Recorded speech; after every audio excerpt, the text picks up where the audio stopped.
घनश्याम के अनेक कल्याणकारी चरित्रों के दिव्य संस्मरणों से भरा छपिया गांव एक तीर्थ बन चुका था।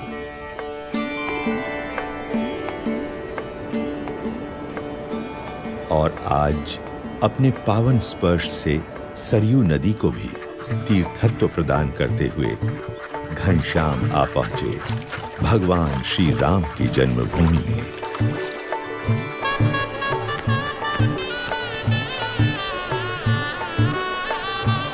मंदिरों की महानगरी में। पिताजी, वो देखिए, अयोध्या आ गई। इच्छाराम, देख, हम भगवान राम की नगरी अयोध्या में आ गए।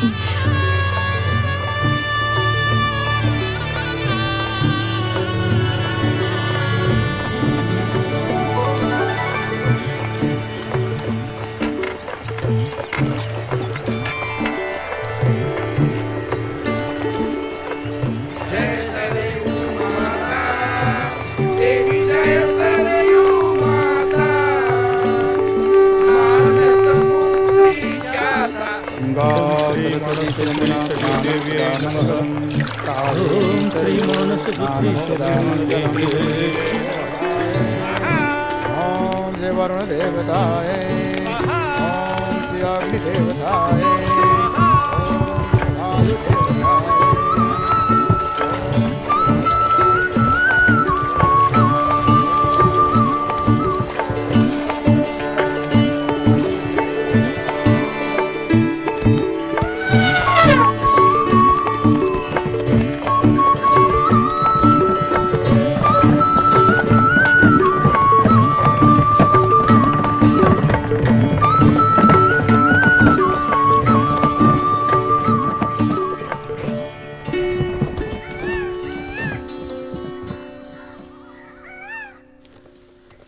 अयोध्या में सपरिवार स्थायी होने के बाद पिता धर्मदेव जी स्वयं घनश्याम प्रभु को वेद उपनिषद आदि शास्त्रों की शिक्षा देने लगे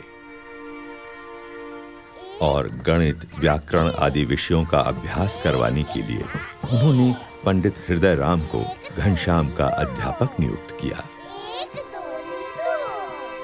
हृदय राम प्रतिदिन घर आकर घनश्याम को पढ़ाने लगे। घनश्याम की तीव्र मेधा एवं विलक्षण बुद्धि से अध्यापक हृदय राम हमेशा प्रभावित होते रहते थे। अभ्यास के दौरान कभी-कभी तो यह समझना भी मुश्किल हो जाता था कि अध्यापक कौन है और विद्यार्थी कौन है, कौन पढ़ रहा है और कौन पढ़ा रहा है। समय के साथ-साथ घनश्याम ने वेद उपनिषद आदि सभी शास्त्रों में निपुणता प्राप्त कर ली।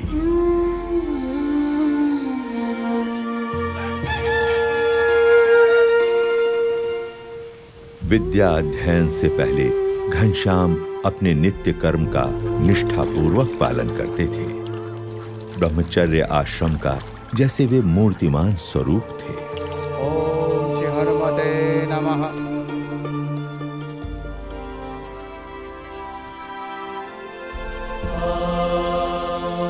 सभी को प्रतीत हो रहा था कि घनश्याम की सोच समझ और परिपक्वता बड़े बड़ों से भी बड़ी थी।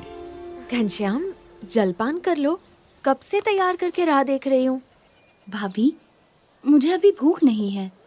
कैसे भूख नहीं है? सुबह से कुछ खाया नहीं। तुम तो जानती हो, मैं ठाकुर जी को भोग लगाकर ही प्रसाद लेता हूँ।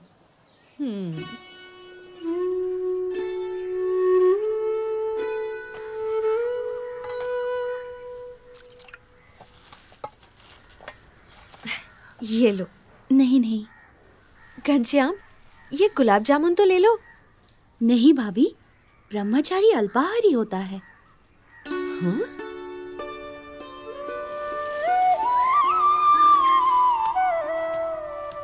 ये क्या घनश्याम, जब विश्राम करने के लिए चारपाई है तो जमीन पर क्यों लेटे हो? पिताजी, ब्रह्मचर्य आश्रम त्याग का आश्रम है। इस आश्रम में शरीर संयमित रखना चाहिए। ये भी तप है। इतनी बाल्यावस्था में इतने उच्च विचार, कितना असाधारण है यह बालक।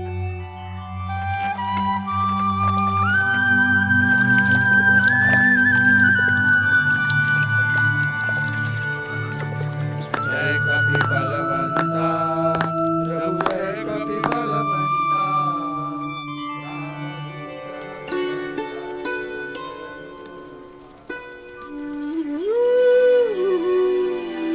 प्रणाम घनश्याम डाले के लिए तालियां बोलिए लो।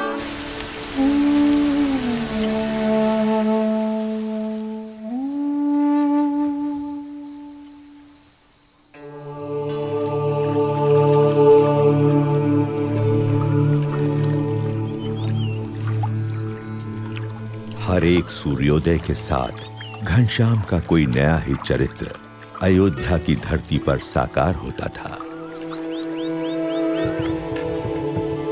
अयोध्यावासी भी दिन प्रतिदिन घनश्याम के दिव्य चरित्रों को देखने के लिए उत्सुक रहते थे। राम प्रताप, शाम हो गई, घनश्याम अभी तक नहीं आया। देख तो कहाँ है?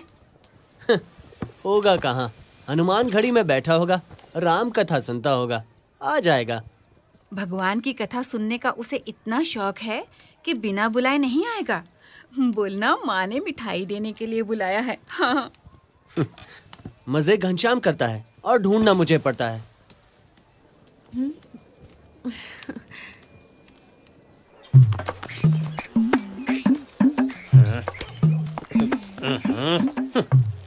अरे राम प्रताप भैया, ऐसा कड़वा मुंह लिए कहाँ चले जा रहे हो?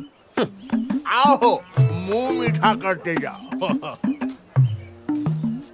मुंह क्या मीठा करना घसीटा जी, घनश्याम ने नाक में दम कर रखा है, उसे ही ढूंढने जा रहा हूँ। सेठ जी क्या है वो, लगता है आज घनश्याम को फिर से डांट पड़ने वाली है। हाँ सही कहा, सही कहा।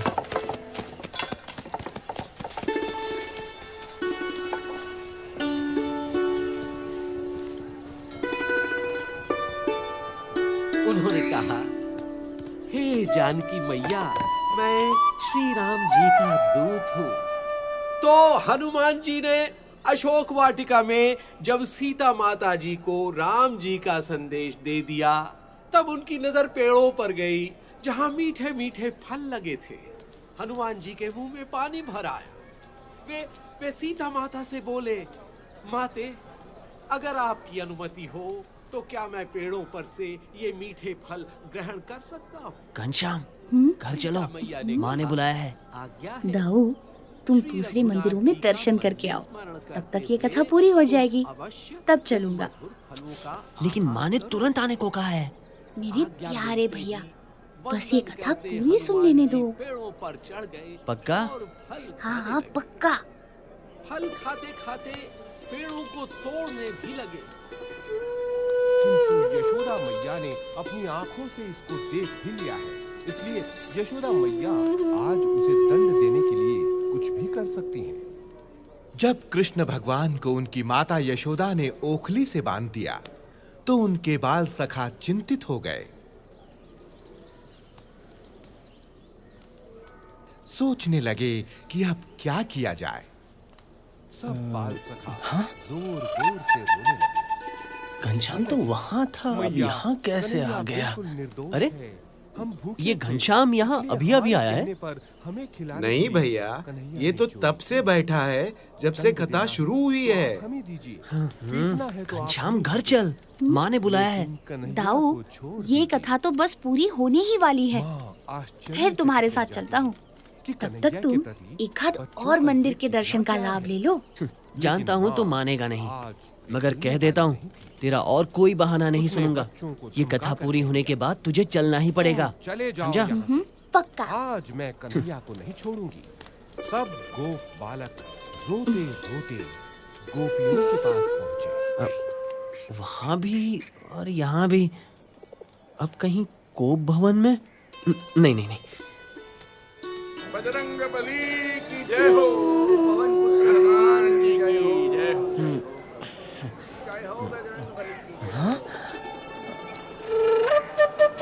अरे, पुजारी जी, ये घनश्याम यहाँ कब आया?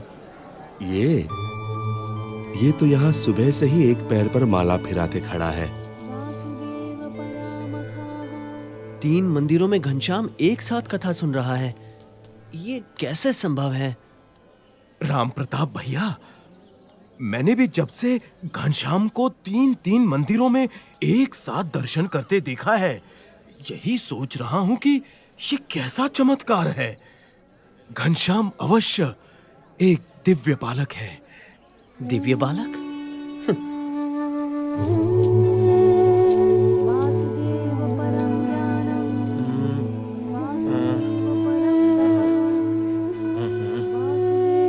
ये कैसे हो सकता है? क्या सच में?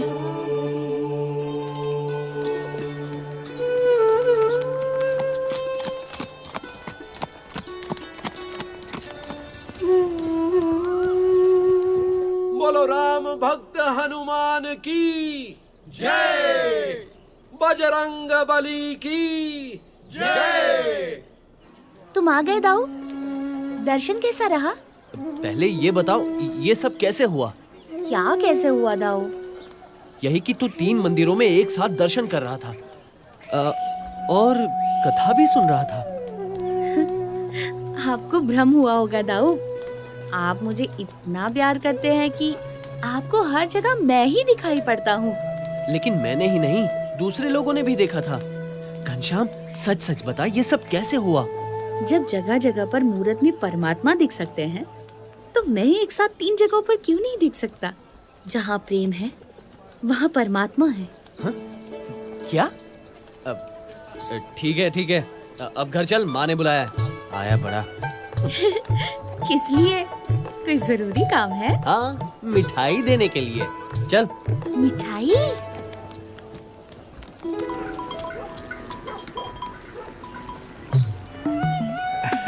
घसीटा, जलेबियां ताजी और करारी हैं। अब बिल्कुल है। लो लो, चक्के देख लो।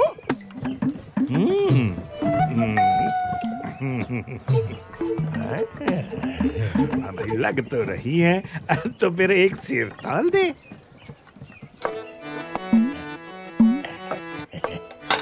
उसको कहाँ दिखाई पड़ेगा? ये तराजू झुक गया।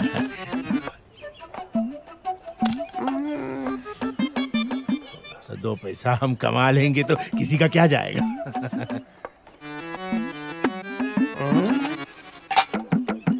लो भैया, ये लो, एक सेर ताजी करारी जलेबियां। ये तो आधा सेर लग रही हैं घसीटा। लो कर लो बात, मैंने तो आपके सामने ही तोला भैया। लगती तो नहीं, लेकिन पता नहीं। खैर, मेरी नजर न गई हो, भगवान तो देख ही रहा होगा। वही तेरा इंसाफ करेगा घसीटा। अरे भैया, कमाल की बात करते हो। जब हमने कह दिया कि आपके सामने मैंने तोला है, तो हमें क्यों भगवान का धौंस दिखा रहे हो आप? अरे मिठाई तो देखो कितनी स्वादिष्ट है। खाओ और मजे लो।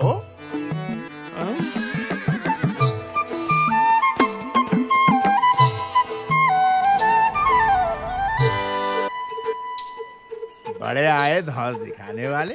आधा सेर, एक सेर, कुछ पता वता तो है नहीं। देखा बोला कैसे ग्राहक को निपटाया। अब मक्खी कौन उड़ाएगा?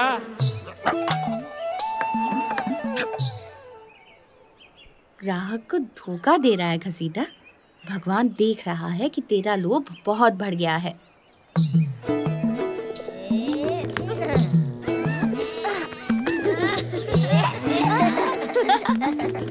भाभी, भाभी, भाभी, भूख लगी है।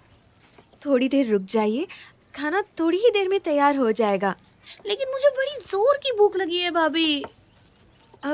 तो देवर जी, तब तक चने, मुरमुरे, गुड़ पट्टी या कहूँ तो मूंग की दाल के लड्डू हैं, वही दे दूं? नहीं, मुझे तो बस पेड़े ही खाने हैं। हाँ? ये आज सूरज किधर से निकला है देवर जी? रोज तो तुम भूख लगने पर भी कुछ नहीं बोलते। भोजन के लिए तुम्हें जबरदस्ती बिठाना पड़ता है। और मिठाई तो तुम्हें कभी पसंद नहीं रही और आज पेड़े मांग रहे हो। मुझे अभी चाहिए, पेड़े चाहिए भाभी, चाहिए चाहिए चाहिए, मुझे पेड़े चाहिए। अच्छा, मंगवा दूंगी। पहले पिताजी को तो घर आ जाने दो। मुझे अभी पेड़े चाहिए। फिर तो तुम्हारी शादी ऐसी जगह करनी पड़ेगी जहाँ तुम्हारी सासू जी तुम्हें रोज पेड़े खाने को दे। भाभी, मैं तो बिना शादी किए ही रोज पेड़े, मूंग की दाल के लड्डू, बर्फी खाऊंगा, लेकिन आज तो आपको मुझे पेड़े देने ही पड़ेंगे। तो जाओ, सामने हलवाई की दुकान में बहुत पेड़े पड़े हैं, ले लो। जाओ जाओ।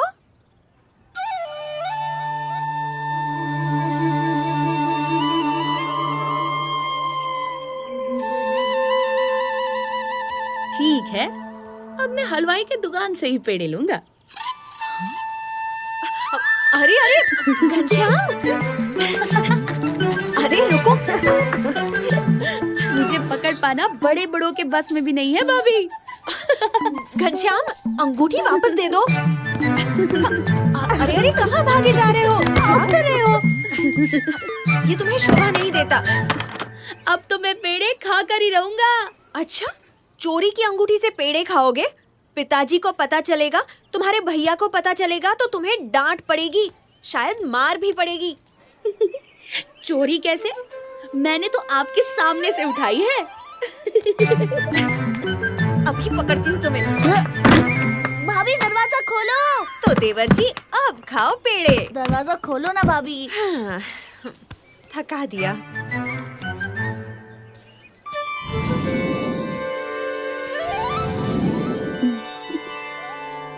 अरे ये क्या? मैंने तो इन्हें बंद कर दिया था, ये बाहर कैसे आ गए? जाने दो, मैं थक गई हूँ। कहाँ से चल आती है?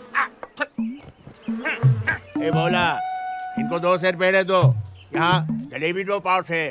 चलो फटाफट। अरे भाई, ये बर्फी कितने में दी? अच्छी लग रही है। हाँ, और आपको क्या चाहिए? बर्फी? हाँ, अभी देता जरा सी हूँ। चखने मिलेगी? बर्फी का कहाँ गई? हाँ, ये रही ताजी बर्फी। ये लो आपकी बर्फी। हाँ, आज तो बहुत छोटे छोटे ग्राहक आ रहे हैं। हाँ, क्या बात है घनश्याम, बड़े बड़े थैले और टोकरियां लेकर आए हो। हमें बहुत सारी मिठाइयाँ खरीदनी है।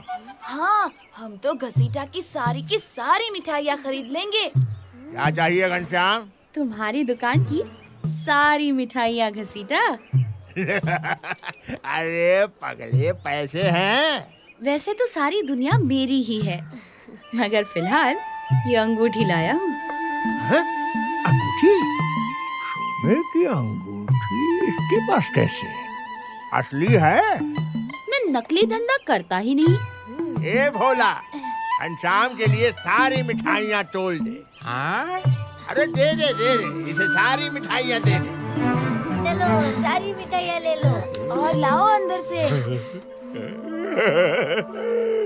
सोने की अंगूठी, आज तो हम घरवाली को ये भेंट में देंगे। हमारी घरवाली आज खुश हो जाएगी। मगर ये तो सिर्फ बाहर वाली है, हमें तो दुकान की सारी मिठाइयाँ चाहिए, अंदर वाली भी। अरे बच्चा, एक अंगूठी में बस बाहर वाली आएंगी, अंदर वाली मिठाइयाँ भी चाहिए तो ऐसी एक और अंगूठी देनी पड़ेगी। ठीक है, फिर मेरी अंगूठी वापस दे दे। हाँ? लेकिन क्यों? मैं बगल वाली दुकान से मिठाइयाँ ले लूंगा। बगल वाली दुकान से क्यों खरीदोगे भाई? वो मुझे इसी अंगूठी से बाहर और अंदर वाली सारी मिठाइयाँ दे देगा और एक ही सौदे में उसका सारा माल खप जाएगा। अरे वो तो मैं भी दे सकता हूँ भाई। ये मैंने क्या कह दिया? घाटा हो जाएगा, कमाई कम हो जाएगी। मालिक, सौदा कर लीजिए, फायदे में रहेंगे। एक अंगूठी की कीमत में तो बाहर वाली और अंदर वाली सारी मिठाइयाँ तो क्या, ये पूरी दुकान भी खरीदी जा सकती है। हाँ। चुप बेवकूफ, मुझे धंधा करना सिखाता है? जा तू अपना काम कर, मक्खियों मारने वाला। ठीक है घनश्याम, तेरे जैसे बच्चों की खुशी के लिए थोड़ा घाटा बर्दाश्त कर लेता हूँ। हाँ भोला, आजा आजा, बाहर वाली अंदर वाली सब दे दो, भाई आ दुकान पे सब दे दो बच्चों को। अरे बच्चे आज खुश हो जाए, दे दो सारी मिठाई दे दो। आज तो जिंदगी बन गई मेरी, बहुत पैसे मिलेंगे भाई। बेचारा भोला भाला बच्चा, घसीटा इसे तो तुमने लूट लिया। घसीटा कभी घाटे का धंधा नहीं करता।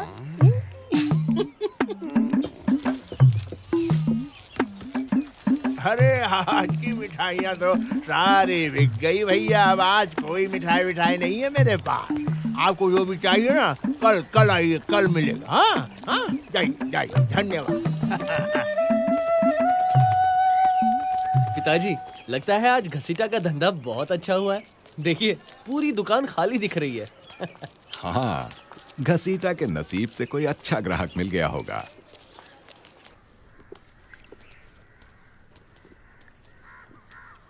सुवासिनी, घनश्याम कहाँ है? बोलती क्यों नहीं? घनश्याम कहाँ है? ये नहीं बोलेगी, क्योंकि जानती है बोलेगी तो देवर को मार पड़ेगी। लेकिन क्या किया है घनश्याम ने? जाने दीजिए ना माँ जी, बच्चा है, गलती हो जाती है। बच्चा है तो क्या हुआ? गलती की है तो सजा मिलनी ही चाहिए, नहीं तो और बिगड़ जाएगा। राम प्रताप ठीक तो कह रहा है। बताओ घनश्याम ने क्या किया है?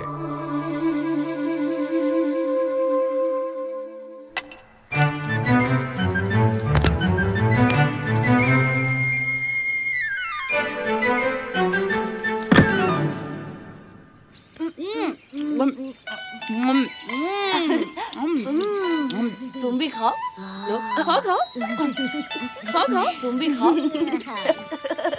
मजा आ गया घनश्याम।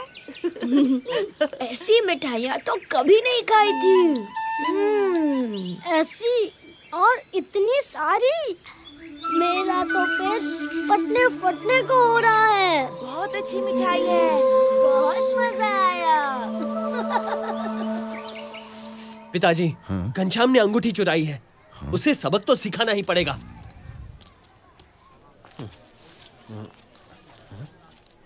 पिताजी, वो रहा घनश्याम।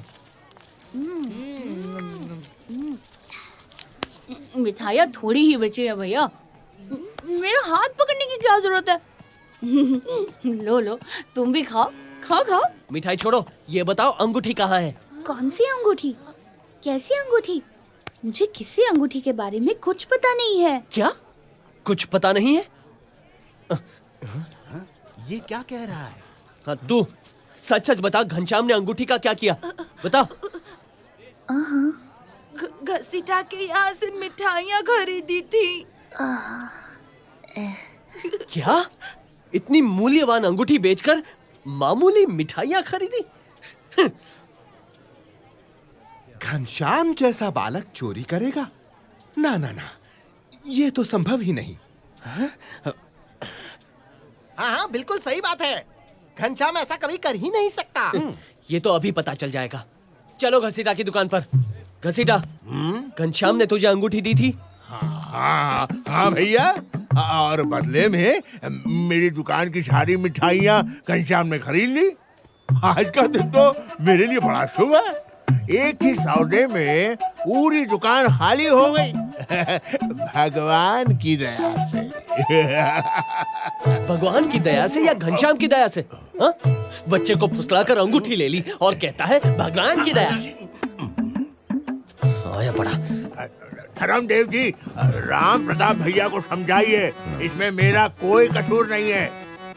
आपको अंगूठी वापस चाहिए तो सारी मिठाइयों के पैसे दे दीजिए और अपनी अंगूठी ले जाइए। हाँ भैया, क्यों? सही है ना? बोलो, गलत कह रहा हूँ मैं? भैया, ये झूठ बोल रहा है। मैंने इसकी सारी मिठाइयाँ नहीं ली। भैया, आप लोग अंदर जाकर खुद देख लो, मिठाइयों के सारे टोकरे खाली है।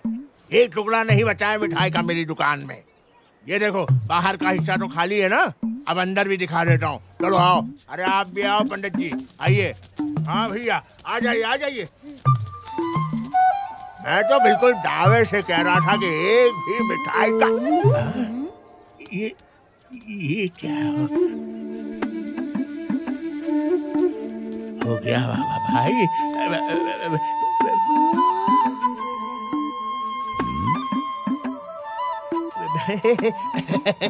वो क्या है ना, घसीटा, तू तो बोल रहा था टोकरे खाली हैं?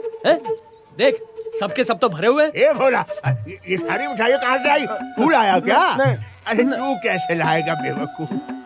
धर्मदेव जी, मुझे पता नहीं ये क्या चमत्कार है। सच कह रहा हूँ। ये चमत्कार नहीं, ये तेरे लोभ का दंड है घसीटा। तू जो अपने भोले भाले ग्राहकों को ठगता था, उसी का फल है ये। अरे क्या कह रहे हो घनश्याम? बच्चे क्या बोल रहे हो? मैं और अपने ग्राहकों को ठगूंगा? असंभव असंभव। यदि सच है तो अपने दाहिने पैर का अंगूठा दिखा। हाँ घसीटा, सांच को आज क्या, दिखा दे दाहिने पैर का अंगूठा। हाँ लो देख लो। क्यों नहीं दिखाऊंगा? ये लो। नहीं दिखाऊंगा। दिखाता है या मैं देखूं? ये क्या मजाक है? अंगूठा दिखाने से क्या क्या क्या साबित होगा? क्यों? दिखा वरना तुझसे कभी कोई मिठाई नहीं खरीदेगा। अरे लेकिन मतलब तो कुछ होना चाहिए ना अंगूठा दिखाने का। मुझे क्षमा कर दो घनश्याम, तुमने मेरी आंखें खोल दी। मेरा लोभ तुमने खत्म कर दिया। मुझे विश्वास हो गया है कि आपका घनश्याम कोई साधारण बालक नहीं है। ये लीजिए अपनी अंगूठी, ये लीजिए अपनी।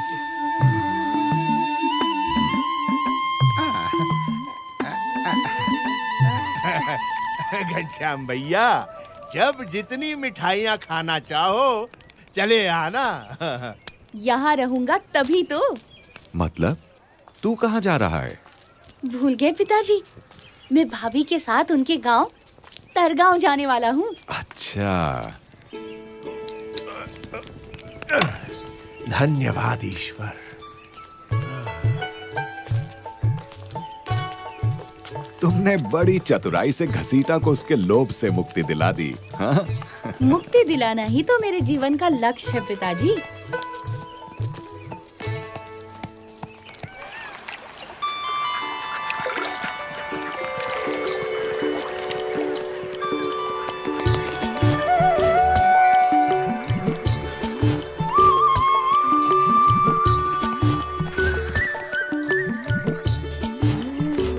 सुखनंदन, मुझे अपने मित्र वेणी, माधव और प्राग बहुत याद आ रहे हैं। वो लोग यहाँ होते तो कितना मजा आता। मैं तो हूँ ना, तुम्हारे साथ खेलने का मुझे भी तो सौभाग्य मिलना चाहिए। अरे रुक दिया इधर इधर इधर इधर, घास बहुत मीठी है, इधर घास चलो। इधर इधर, अरे इधर इधर चलो चलो। शाबाश, चलो। या लाल मोहर, इतनी सारी गायों को तुम अकेले कैसे संभालते हो? मेरी आवाज का जादू है, मजाल है कोई भाग जाए।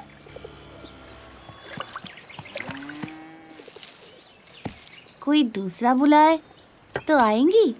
नहीं आएगी, सिर्फ मेरी आवाज पहचानती है। बुला के तो देखो, पता चलेगा आएगी कि नहीं। अच्छा। पकड़ो पकड़ो पकड़ो।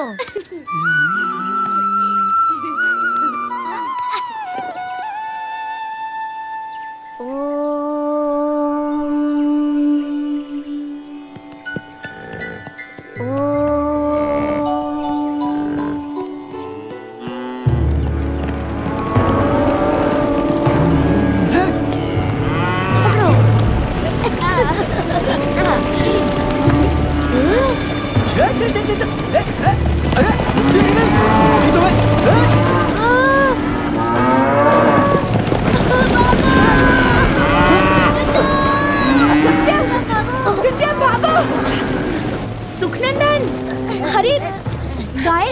नहीं कर रही हैं। मैं गायों को बुला रहा हूँ। जल्दी भागो। चढ़ जाओ पेड़ पे। पेड़ पे चढ़ जाओ। जल्दी जल्दी पेड़ पे चढ़ जाओ। जल्दी चढ़ जाओ। ऊपर आ जाओ। ये गायों को क्या हो गया है? इधर इधर इधर उधर किधर जा रही है? अरे मेरा हुक्म नहीं मानती, मेरी आवाज नहीं पहचानती। आज तुम्हें तुम सबकी खाल उधर दूंगा। ये अरे अरे अरे, गायों को मार क्यों रहे हो? मैं उन्हें जाने को कह देता हूँ। मगर इन्होंने आज पहली बार मेरा हुक्म नहीं माना। इसलिए कि तुमने उन्हें सदा हुक्म दिया, मगर मैंने उन्हें प्यार से पुकारा। तुम तो भगवान हो, इसके बिना ये हो ही नहीं सकता। गायों ने तुम्हें पहचान लिया, मैं नहीं पहचान पाया, मुझे क्षमा कर दो।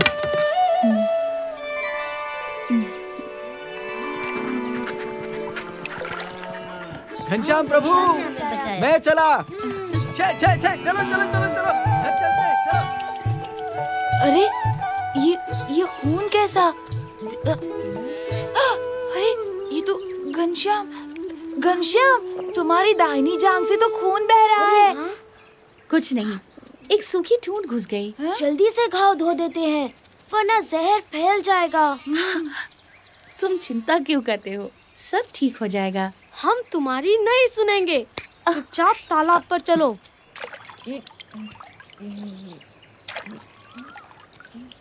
अरे खून तो रुक ही नहीं रहा। घनश्याम को जल्दी से किसी वैद्य के पास ले चलते हैं। वैद्य? अरे पर वैद्य तो यहाँ से कोसों दूर दूसरे गांव में रहते हैं। वहाँ तक पहुँचते पहुँचते तो घनश्याम का सारा खून बह जाएगा। अब क्या करें? जल्दी जल्दी कुछ सोचना पड़ेगा। इसी बीच देवों के वैद्य अश्विनी कुमार प्रकट हुए, जिनके पास किसी भी प्रकार के घाव का औषधीय इलाज होता है। बच्चों, तरगांव यही है? हाँ, बलदेव दुबे का घर किस तरफ होगा? यहाँ पास में ही है। ये उन्हीं के घर का लड़का है। इसे चोट लग गई है। हम इसका खून रोकने की कोशिश कर रहे हैं, मगर खून रुक ही नहीं रहा है। लाओ, मैं देखता हूँ।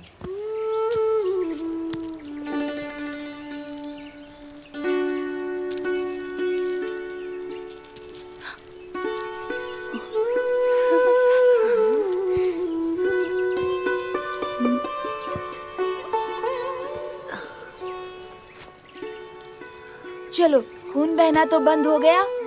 हम भी घर ही जा रहे हैं। आप भी हमारे साथ क्यों नहीं चलते? मैं अब संध्या वंदन करके ही पहुंचूंगा। तुम लोग जाओ।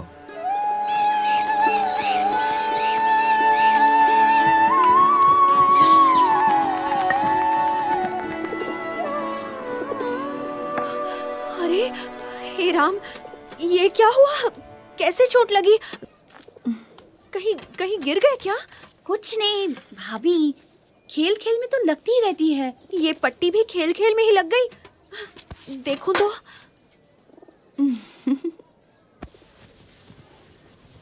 अच्छा जी, तो सिर्फ मुझे डराने के लिए आपने चोट लगने का नाटक किया? क्यों घनश्याम, चोट कैसी है? हाँ? क्यों रे सुखनंदन, तू कब से झूठ बोलने लगा? नहीं नहीं दीदी, घनश्याम को सचमुच चोट लगी थी। बहुत खून बह रहा था और रुकने का नाम ही नहीं ले रहा था। वो तो रास्ते में एक वैद्य जी मिल गए, उन्होंने ही पट्टी बांध दी।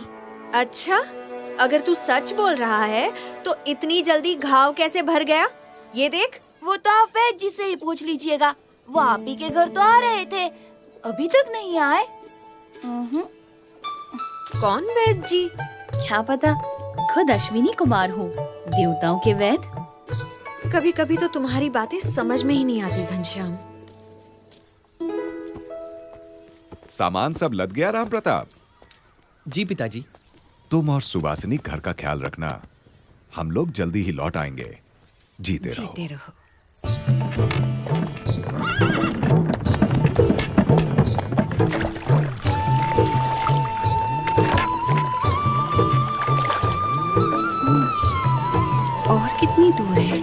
ज्यादा दूर नहीं है।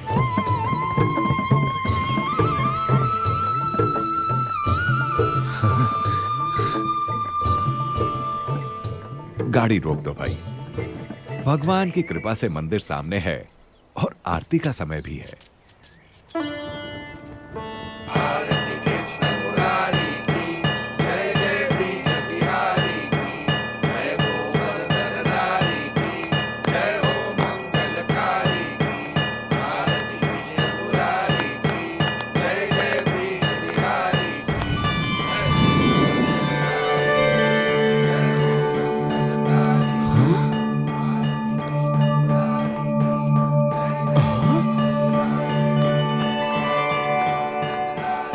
अरे ये क्या?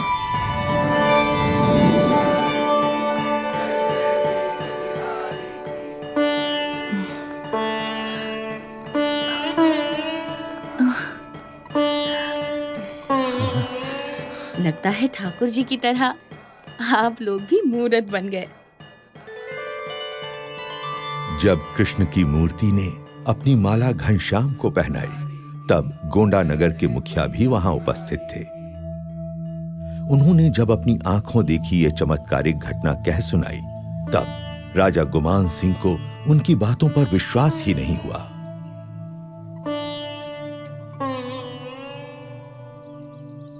ये कैसे हो सकता है मुखिया जी? धातु की मूरत खुद चलकर आई और एक बच्चे के गले में अपनी माला डाल दी। हाँ, असंभव। मैंने खुद अपनी आंखों से देखा था महाराज। मुझे तो लगता है धर्मदेव जी का मझला बेटा घनश्याम स्वयं भगवान है। अच्छा, तो बुला भेजो उन्हें। जी। अगर वो बच्चा सच में भगवान है, तो शास्त्रों के अनुसार उसके चरणों में 16 चिन्ह होंगे।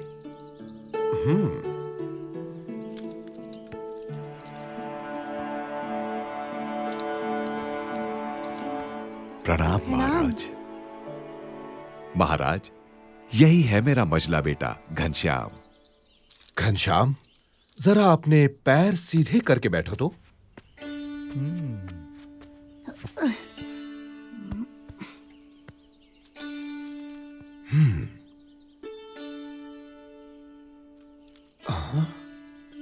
दाहिने पैर में अष्टकोण, ऊर्ध्व रेखा, स्वस्तिक, जामुन, जव, अंकुश, केतु और पद्म।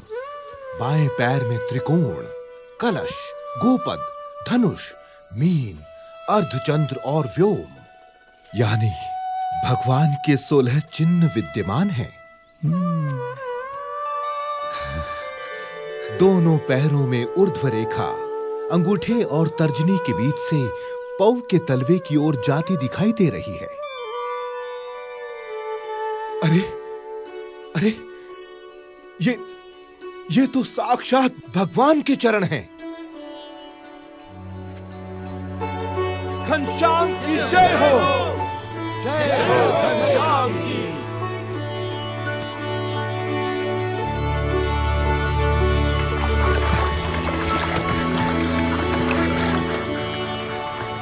काशी, भारत की विद्वत नगरी, इसलिए शास्त्रों में इसी प्रकार ज्ञान की नगरी, कि मनुष्य मात्र को शास्त्रार्थ सभाएं यहाँ का नित्य क्रम है। कोई समझ नहीं है भाई, तुम क्या जानते हो? परंतु आज की शास्त्रार्थ सभा कुछ विशेष थी। आजकल के नौ सीखिए, हमें सिखाने चाहिए। चाहे कुछ भी कहते रहे, भगवान तो निराकार अरे होते लेकिन हैं। इन शास्त्रों के बातों में अनुसार आपके मानने या न मानने से क्या होता है? नहीं हो जाता। सत्य और असत्य के बारे में ये क्या जानते हैं? शास्त्रों के अनुसार शांतम शांतम विद्वानों, शांत हो जाइए।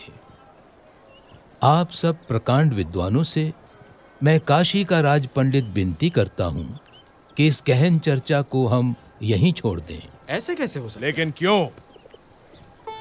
क्योंकि आज इस गौमठ में महान विद्वान धर्मदेव अयोध्या से पधारे हुए हैं और साथ में विराजमान हैं उनके सुपुत्र श्री घनश्याम। श्री घनश्याम की विशेषता ये है कि मात्र 10 साल की उम्र में वेद, उपनिषद आदि सभी शास्त्रों का अध्ययन उन्होंने पूर्ण कर लिया है। अरे अद्भुतम, अद्भुतम। इतना ही नहीं, अपनी तीक्ष्ण बुद्धि से घनश्याम ने सभी शास्त्रों का सार तत्व भी निकाल लिया है। अरे, इतनी छोटी सी उम्र में इतनी विद्वता, ये तो कोई असाधारण बालक है। ये तो बिल्कुल असंभव है।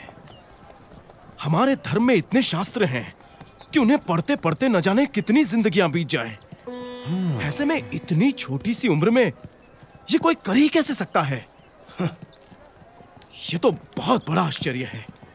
तो इसीलिए मेरा सुझाव है कि घनश्याम जी, आप ही इन सभी विद्वानों के विवाद का समाधान करें। ये दूध मुहा हमको समझाएगा। प्रथमं तु नमस्कारांजलिं समर्पयामि। ऋग्वेद में कहा है कि परमात्मा एक ही है, लेकिन विद्वान लोग एक ही परमात्मा को भिन्न भिन्न रूप से पुकारते हैं। तो फिर इसमें विवाद का सवाल ही कहाँ उठता है?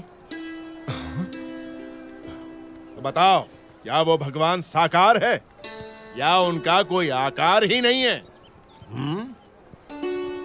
भगवान कभी निराकार नहीं हो सकते। यदि भगवान निराकार होते तो उनके द्वारा निर्मित ये सृष्टि कैसे साकार होती? अरे, जिन्होंने इस साकार सृष्टि की रचना की है, वे भगवान कैसे बिना आकार के हो सकते हैं? शास्त्रों में भगवान के दिव्य स्वरूप का कितना अद्भुत वर्णन है। वे तो सदा साकार हैं। वेद में कहा है कि सईक्षत, यानी भगवान ने देखा। यदि देखा तो क्या उन्हें केवल आंखें ही होंगी? लेकिन यहाँ पर तो नहीं, वे तो सदा दिव्य स्वरूपधारी हैं। घनश्याम का तर्क कितना ठीक और सटीक है। साधु साधु। ये तो कोई विद्वान है या फिर स्वयं भगवान। अभिनंदन, धन्य प्रभु। साधु साधु।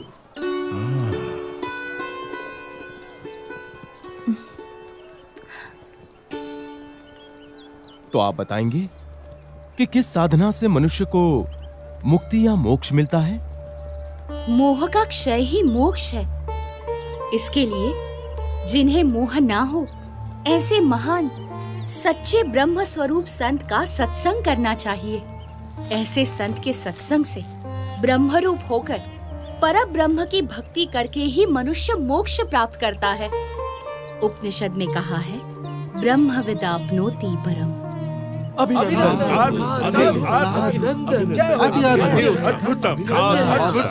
प्रभु। अभिनंदनम, धन्य धन्य प्रभु। आपकी विश्वसनीय वाणी ने सबका हृदय जीत लिया है। यदि हम वर्षों तक चर्चा करते रहते तो भी हम सभी शास्त्रों के सार रूप इस उत्तर तक न पहुंचते, मगर हम जैसे विद्वानों की इतनी बड़ी सभा में निसंशय घनश्याम ने निश्चलता और निर्भयता से ये कर दिखाया है। वो तो सिर्फ परमात्मा ही कर सकते हैं। मैं काशी का राजा घनश्याम प्रभु का सम्मान करता हूँ। बोलो घनश्याम प्रभु की जय। बोलो घनश्याम प्रभु की जय। बोलो घनश्याम प्रभु की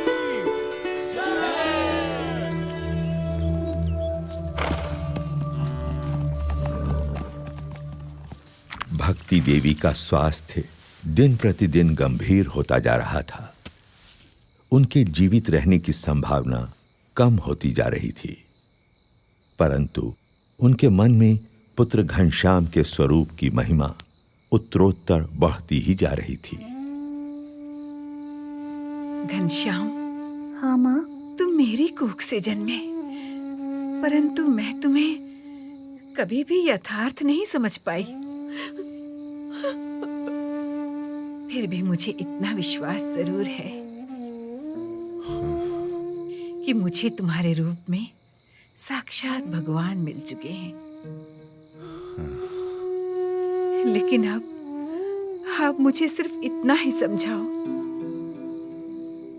कि किसी अन्य मुमुक्षु को सदा के लिए भगवान से भेंट करनी हो तो वो कैसे संभव है? हाँ?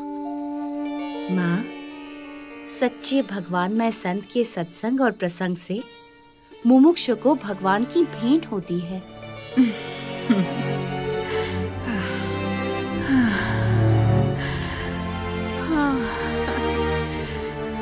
घनश्याम,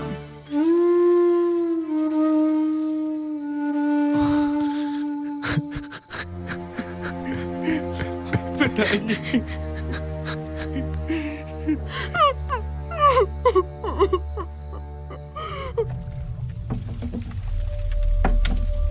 अब घनश्याम के मन में गृह त्याग करने का संकल्प प्रबल होता जा रहा था।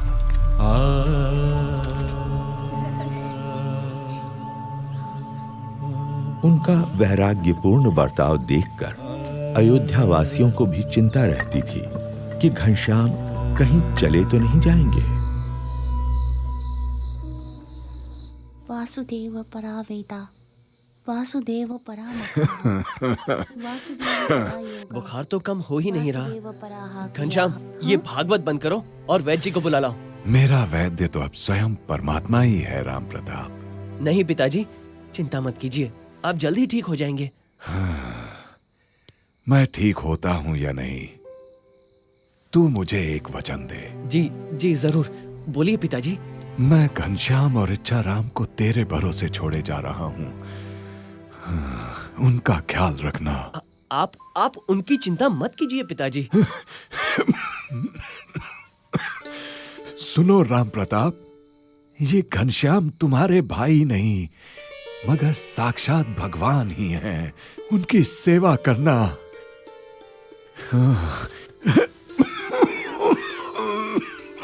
पिताजी, ये लीजिए।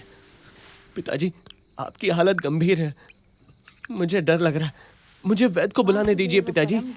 मेरी हालत इससे बेहतर कभी नहीं थी राम प्रताप। साक्षात परमात्मा घनश्याम यहाँ प्रकट हुए और हम सब धन्य हो गए। और सुनो सुवासिनी, मैं तो अब इस संसार में रहूं या ना रहूं, मगर तुम इस घनश्याम की देखभाल करना। हाँ, घनश्याम अनंत जीवों के कल्याण के लिए जन्म लिए हुए हैं। लेकिन देखना, कहीं राम प्रताप ऐसा निमित्त ना बने कि घनश्याम इस कुल को छोड़कर सदा के लिए घर से निकल पड़े। मैं घनश्याम की सेवा जरूर करूंगा, मगर पिताजी आपका शरीर। राम प्रताप, मेरा शरीर यहाँ है, किंतु घनश्याम की कृपा से मेरी आत्मा तो अक्षरधाम में विचरण कर रही है।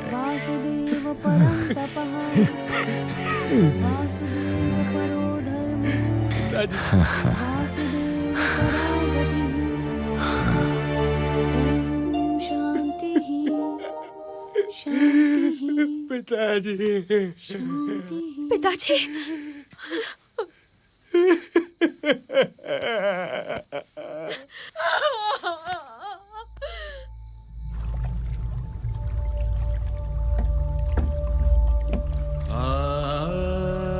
घनश्याम की अयोध्या की लीला समाप्ति पर थी और कल्याण यात्रा उन्हें निमंत्रण दे रही थी। वैसे भी अयोध्यावास तो उनकी कल्याण यात्रा की भूमिका भर था, मात्र एक पड़ाव जहां से घनश्याम अपनी कल्याण यात्रा का आरंभ करने वाले थे।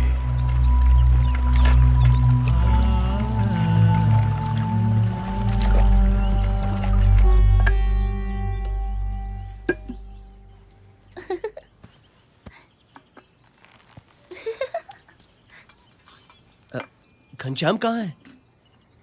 यूं तो रोज सरयू स्नान के बाद घर लौट आते थे, किंतु अब तो पूरा दिन मंदिरों में ही बिताने लगे हैं। ऐसा कब तक चलेगा? पिताजी उसे मेरे भरोसे छोड़ गए हैं। लोग कहेंगे मुझे भाई की चिंता ही नहीं है। अभी खोज लाता हूँ उसे। भोजन तो करके जाइए। नहीं नहीं, अब तो लौटकर उसके साथ ही भोजन करूंगा। अरे रुकिए,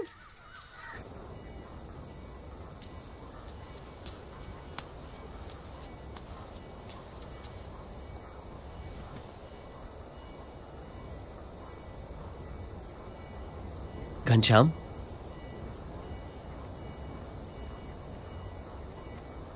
पिताजी के जाने का दुख मुझे भी है, मगर इसका यह मतलब तो नहीं कि जीवन भर उसका मातम मनाते रहें।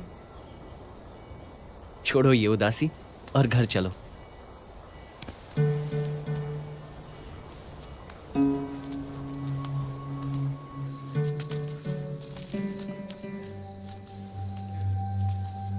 बड़े भैया, संसार से मेरे सारे बंधन टूट चुके हैं। कहीं किसी से भी मेरा लगाव नहीं रहा। माँ और पिताजी ने मुझे पहचान लिया तो उन्हें मुक्ति दे दी। अब जो जो मुझे पहचान लेंगे, मैं उनकी मुक्ति के द्वार खोलूंगा। मेरा जन्म अनंत जीवों की मुक्ति के लिए ही तो हुआ है।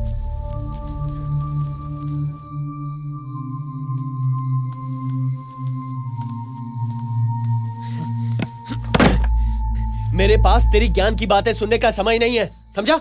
अब से घर के बाहर पैर रखा ना तो तेरी टांगे तोड़ दूंगा।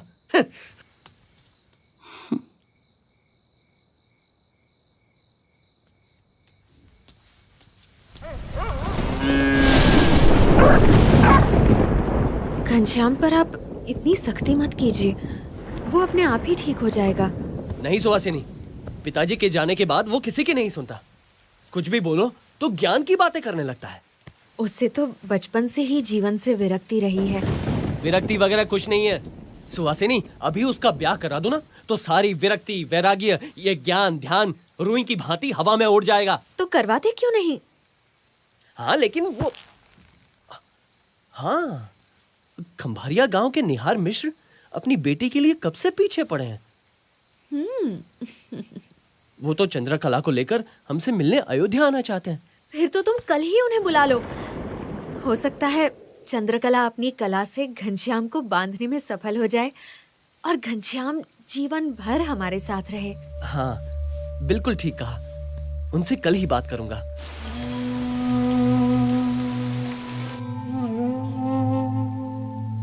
चलो भोजन ले लो, रात बहुत हो गई है। तुम्हारे भैया और इच्छाराम तो भोजन करके कब के सो गए। तुम्हारे हाथों का ये अंतिम भोजन ले रहा हूँ भाभी। अच्छा देवर जी, तो आपने मेरी और अपने भैया की बातें सुन ली। अभी तो केवल मंगनी आई है, ब्याह लगन तो अभी बाकी है। फिर मेरे हाथों की रसोई को तिलांजलि देना। सुवासिनी को क्या पता था कि अपनी कल्याण यात्रा के लिए घनश्याम केवल उनकी रसोई को ही नहीं, घर, परिवार, संसार के हर एक सुख को तिलांजलि देने का संकल्प कर चुके थे। उन्हें अपनी भूख से अधिक अनंत जीवों की मुक्ति की भूख की चिंता थी।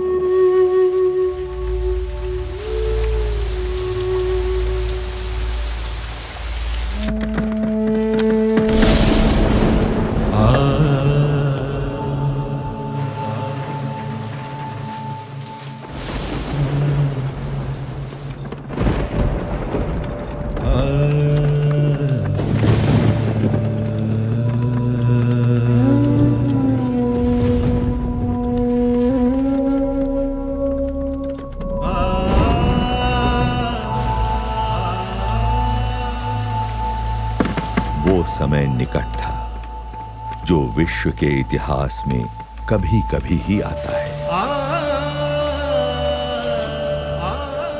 जब कोई संसार के कल्याण के लिए संसार के ही सारे सुखों को त्याग देता है।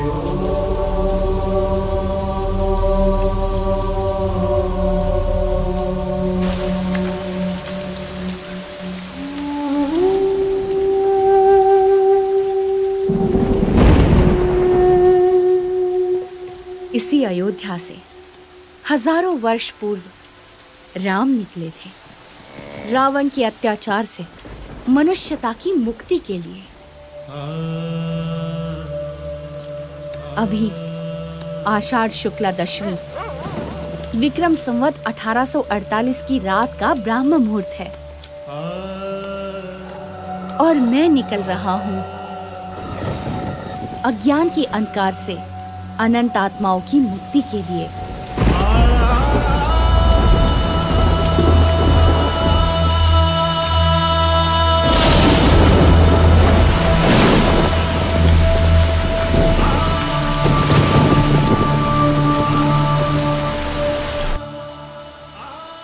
अंधकार में डूबी हुई अयोध्या नगरी के लोग निद्राधीन थे, मनुष्य मात्र की तरह, और सोते हुए मनुष्य मात्र में चेतना जगाकर उन्हें कल्याण के मार्ग पर प्रेरित करने के लिए घनश्याम के चरण बढ़ चले कल्याण यात्रा पर नीलकंठ वर्णी के रूप में।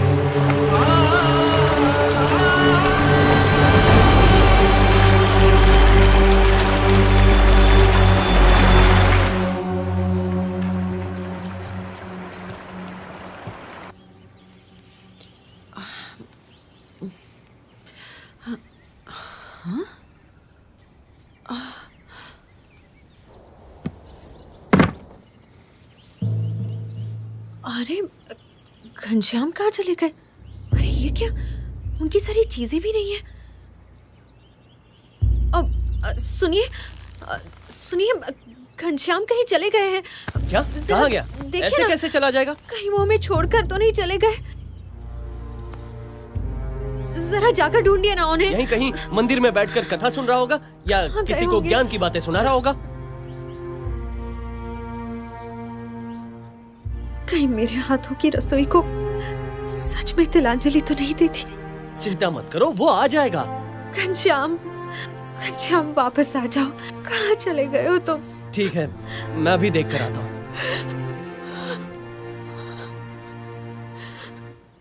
घनश्याम, तो मैंने उनसे घनश्याम, घनश्याम, घनश्याम। सब लोग वहाँ उपस्थित थे। कहाँ गया ये?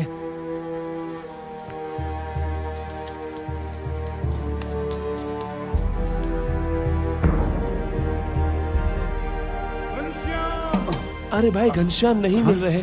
चलो वहाँ ढूंढने में मेरी मदद करो। हाँ चलो भाई चलो। पुजारी जी, घनश्याम नहीं मिल रहे हैं। आपने उन्हें देखा? घनश्याम, घनश्याम,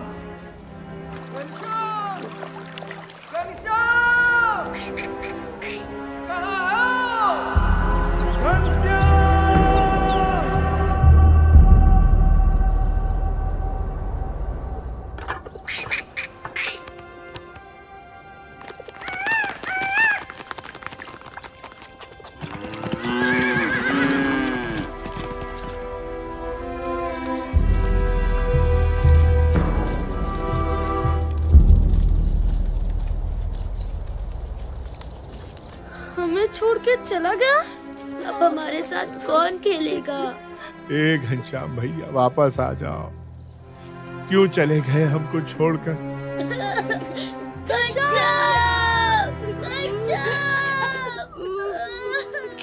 क्या सच में घनश्याम हमें छोड़कर चला गया?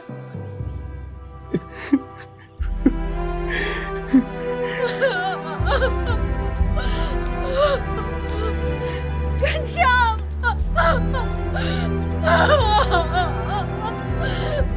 क्यों चले गए हमें छोड़कर? नहीं, मुझे विश्वास नहीं हो रहा। जहां भी हो, लौट कर वापस आ जाओ। मैं तुम्हें कभी नहीं डांटूंगा। क्यों चले गए हमें छोड़कर?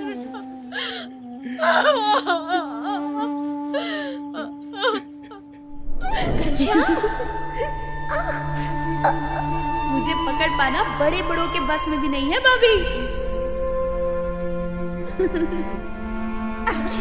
घनश्याम वापस आ जाओ।